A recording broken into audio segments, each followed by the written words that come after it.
traffic moves along southbound Interstate 880 past Dixon Landing Road in Milpitas, California, headed towards the Highway 237 interchange on Wednesday, August 31, 2016. Some newcomers mention the traffic as one of the things they dislike about living in the Bay Area.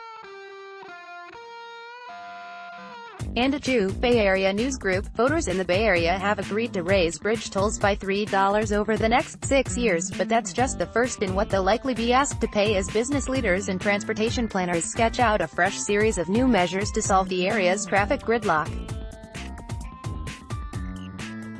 As more residents move further away in search of affordable housing, they're driving longer distances to continue working here, leading to worsening commutes, air quality and quality of life, a trend that's putting more pressure on the Bay Area's major highways and is already packing BART cars to the brim.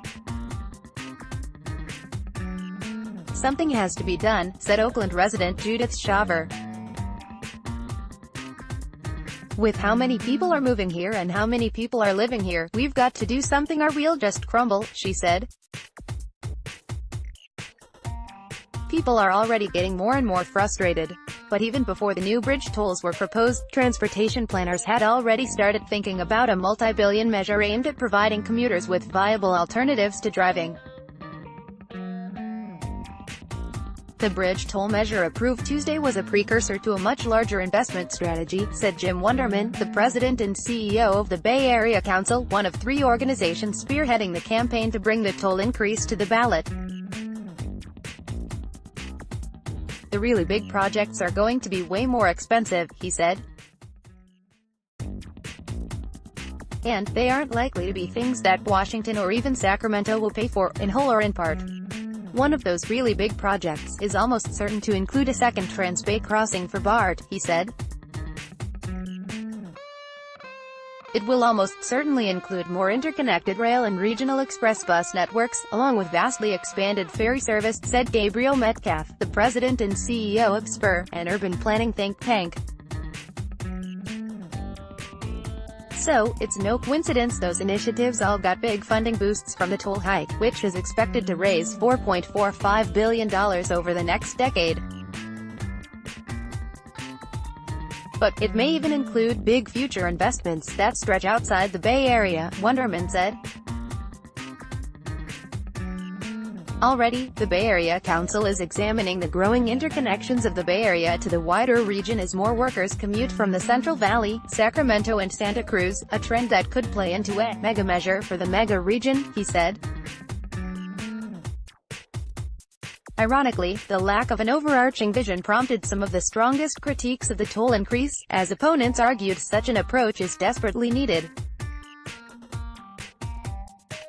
David Schonbrun, president of the transportation advocacy group, TRANSDEF, pointed to the mega-billion funding measure Seattle voters approved in 2016 to vastly expand the region's transit network and lamented the bridge tolls' focus on relieving highway congestion. It was a critique echoed by Congressman Mark DeSaulnier, D. Concord, who said the toll measure came about because politicians lobbied for projects in their districts, and it wasn't based on a purely data-driven approach.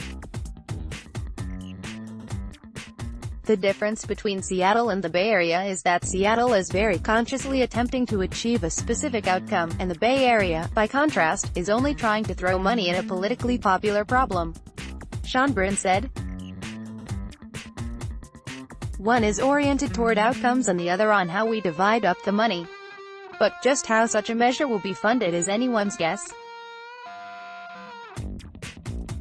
The cities of Cupertino, Mountain View and East Palo Alto are all considering new levies on large employers, taxes that would fall heavily on Apple and Google, to help subsidize transportation and housing projects.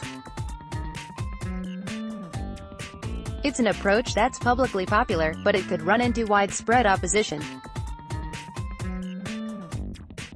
At a smaller regional level, residents in Santa Clara, San Mateo and San Francisco counties will be asked in November to approve a 1/8-cent sales tax for Caltrain as part of an effort to raise $100 million annually for the transit agency, which lacks a consistent funding source.